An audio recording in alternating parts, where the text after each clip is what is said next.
Eu falei sobre os transes, sobre transes mais superficiais e transes mais profundos. Existe uma técnica que se chama estado de Sdale. Ela pode ser chamada também de coma hipnótico. Mas o que consiste isso?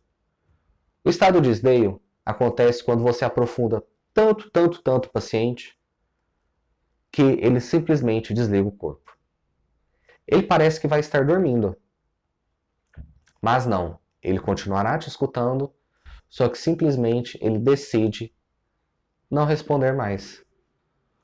Os braços ficam completamente desligados, ele não consegue falar, ele não consegue se mexer. Ele não consegue, inclusive, sentir dores. Nós temos alguns exemplos de cirurgias utilizando o coma hipnótico. Extrações de dente, tratamento de canal, podem ser utilizados estados de Sdale. Tatuagens muito grandes, coma hipnótico. O estado de Sdale, por definição, ele não tem uma função terapêutica muito boa. Porque a pessoa desliga, mas desliga tanto que ela simplesmente não quer voltar. Durante o estado de Sdale, nenhuma sugestão é tão bem aceita. Então, se por acaso a pessoa chegar ao estado de Sdale, você precisará fazer com que ela volte. E durante o curso, vocês aprenderão as técnicas bem legais e bem bacanas de fazer com que a pessoa volte do estado de Sdale de forma efetiva. Mas eu já te adianto, se por algum motivo a pessoa não voltar, não se espante, não se desespere. O estado de Sdale ou coma hipnótico se transformará em sono fisiológico e em algum momento a pessoa acordará. Eu já tive alguns pacientes que entraram de forma espontânea no coma hipnótico. Um deles, eu deixei ele simplesmente dormir, porque ele estava precisando fazer parte do quadro dele a ausência de sono. Já teve outras pessoas que eu precisei despertar. Você vai aprender as técnicas corretas de levar a pessoa ao coma hipnótico e também retirá-las dele. Durante o transe hipnótico, é comum acontecer um fenômeno que se chama dissociação.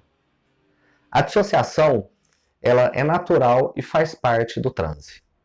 É o fenômeno com que a pessoa pare de se sentir ela mesma. É meio difícil explicar, mas todos vocês vão entrar em transe durante o curso e vocês vão perceber essa dissociação. Eu, pessoalmente, quando eu entro em transe, eu sinto como se o meu corpo se afastasse do meu corpo. É como se tivesse um outro Eduardo do lado. Isso é porque, durante o transe, quem toma conta, quem emerge é o subconsciente. Então, a nossa mente, ela percebe que uma parte dela é o consciente e a outra parte é o subconsciente. Essa é a dissociação. Durante o transe, você pode fazer com que o seu paciente converse com ele mesmo, aumentando mais ainda essa dissociação. Essa é uma ferramenta bem interessante, onde o próprio paciente pode levar para ele mesmo os caminhos e as ferramentas para a sua própria cura. Eu quero falar também sobre a hipermnésia. A hipermnésia, ela é o oposto da amnésia. Se na amnésia a gente tem o fenômeno do esquecimento, na hipermnésia a gente tem o fenômeno de se lembrar de tudo. Algumas pessoas dizem que com a hipnose você pode se lembrar exatamente de tudo que aconteceu na sua vida. Mas veja, não é bem assim. O Dr. Marlos, que é um dos principais autores brasileiros sobre hipnose clínica, trabalhou muito tempo com hipnose forense. Ele fazia regressões com a pessoa e ele identificava que algumas memórias eram reais, mas muitas memórias eram criadas naquele momento. A nossa mente armazena apenas os eventos mais importantes.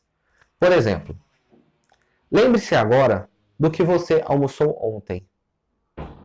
Talvez você se lembre das comidas, mas provavelmente você não vai se lembrar da ordem com que você comeu, ou de quantas garfadas você deu no prato, por exemplo. Se eu te hipnotizar, você poderá se lembrar disso, ou então poderá apenas criar essa memória. Durante o transe, nós não temos como identificar se as memórias são reais ou se elas são criadas naquele momento. As emoções são reais, mas alguns detalhes das memórias são criados. Então é importante que a gente não se apegue. Às vezes, a gente faz regressão com alguma pessoa e ela se lembra da casa onde ela morou, quando ela tinha 4, 5 anos de idade. Ela descreve a casa e fala que o portão era amarelo. Ok. Se ela for conversar com a mãe, com o pai ou com alguém mais velho, talvez essa pessoa diga que essa casa nem portão tinha. Durante o transe, além de várias técnicas terapêuticas, várias ferramentas, tem uma que é muito importante e ela é utilizada a todo momento. Vocês vão aprender durante o curso algumas técnicas de PNL, como utilizar algumas metáforas. Mas eu aconselho que, se for interessante, e eu tenho certeza que vai ser, vocês procurem estudar um pouco mais sobre PNL. Lembrem-se de acessar o site golfinho.com.br